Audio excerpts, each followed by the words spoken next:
Sully Orion, Papa Was Not a Rolling Stone, chez Robert Laffont, rien que pour la couverture, vous devez l'acheter. Pour une fois qu'un éditeur français fait une couverture originale, superbe et tout, et qui en plus correspond à un livre superbe, alors je vais vous avouer, je l'ai fait au Journal de la Santé, très mal, parce qu'il fallait que je trouve un prétexte de santé dans ce livre. Et je suis assez talentueux pour trouver au bout de 20 ans le moindre mal de tête et des trucs, mais là ça a été très dur. Et pour moi c'est une des révélations françaises de l'année, je le dis bien, c'est une des révélations françaises. Je sais pas si les prochains livres qu'elle écrira seront aussi bons que celui-là, mais celui-là m'a énormément touché. Alors quand j'ai reçu ça, j'ai lu le résumé, je me suis dit encore un livre sur la cité. Alors le livre sur la cité, vous voyez, on en reçoit, voilà, c'est 10 par jour, avec le même genre de schéma, le même genre de discours. Il y a un moment, c'est comme... c'est comme les livres sur les cancers, c'est comme les médecins, on arrive à la fin, on se voilà, on ressent plus grand chose. Et ça, c'est quand on a la preuve que quand on a du talent, on peut émouvoir, et en plus son histoire est très bon. Pour moi, c'est un livre exceptionnel, c'est un des grands romans de cette année, c'est un des 5 livres à lire là dans les 2-3 mois à venir. Elle, c'est l'histoire d'une bâtarde, mais c'est aussi une histoire, c'est des très belles histoires d'amour. Une histoire de bâtarde. Alors, sa grand-mère, c'était quoi? Sa grand-mère, elle est juive.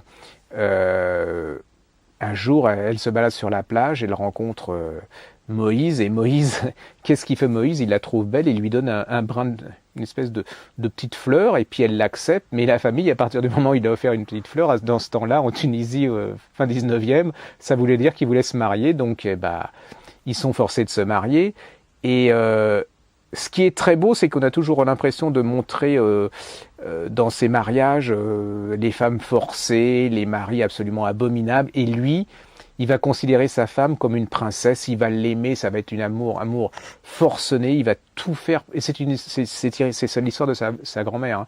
Donc il va l'aimer, il va tout faire pour qu'elle soit heureuse. Il va se passer une chose, c'est qu'ils vont être forcés d'émigrer en France, ils vont se retrouver en France, alors ils vont passer du soleil, ils vont passer de la plage, ils vont passer des odeurs, ils vont passer de la Tunisie merveilleuse à leur niveau, où ils étaient chez eux, à la cité des 4000 à la Courneuve. Là, je ne sais pas si vous imaginez, hein, la cité des Courneuves, on passe de la Tunisie, vous voyez, le genre, dans les années 60-70 à mon avis.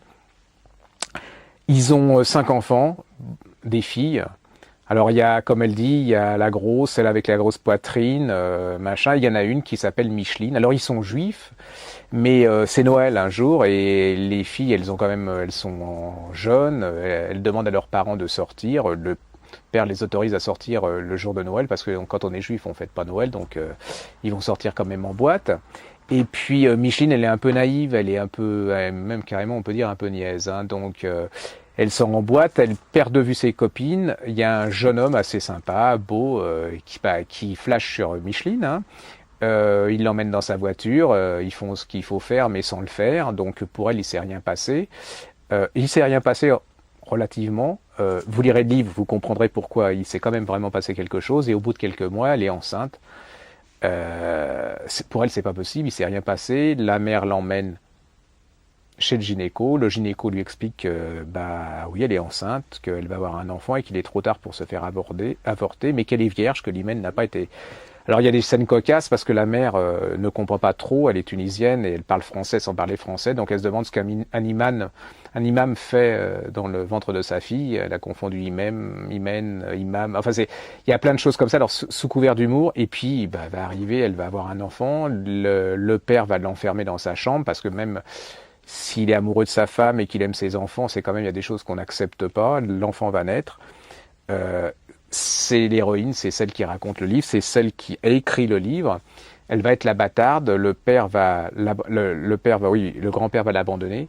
Il va la mettre à l'assistance, mais comme il l'aime bien, avec l'aide de sa grand-mère, ils vont la faire revenir. Ils se disent, on peut pas laisser notre fille comme ça, sans mari. Ils vont la faire marier à un catholique, pour être plutôt bien, parce que sinon on va me dire que. Et là, le mec est violent, ça va être une histoire terrible pour la mère, pour Micheline. Elle va beaucoup en souffrir, mais heureusement, elle a quelque chose, c'est que elle va être récupérée par Moïse et sa grand-mère. Et là, vous avez pages 33, 34, 35, 36, les plus belles pages qui aient jamais été écrites sur des grands-parents. et sur l'amour des gens pour les autres, d'une femme pour d'autres. C'est vraiment, si vous n'avez pas le moral, vous faites comme moi, vous photocopiez la page 33, 34, 35, 36 et que vous dites, quand vous voyez des gens dans le métro, que c'est des gros cons parce qu'ils vous bousculent, qu'ils parlent fort, qu'ils écoutent leur Walkman et que c'est... Et vous lisez ça, puis vous dites, bon...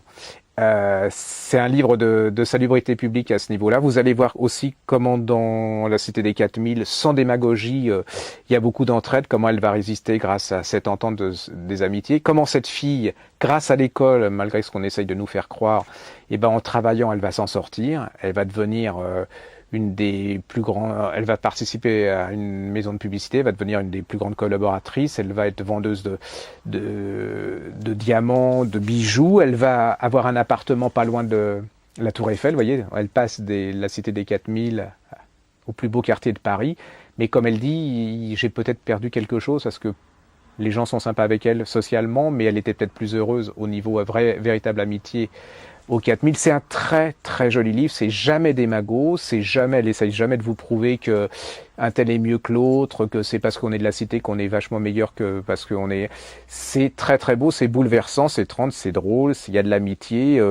Moi je trouve que les gens n'ont pas assez parlé de ce bouquin et que c'est un des meilleurs premiers romans français de l'année, que si avec moi ils auraient bien un prix et que ça vaut tous les Houellebecq du monde et que elle est vivante et que voilà, elle en veut pas au monde entier, mais qu'elle a une très belle réflexion sur ce qu'est notre société. Voilà, c'est tout. C'est allez-y, précipitez-vous.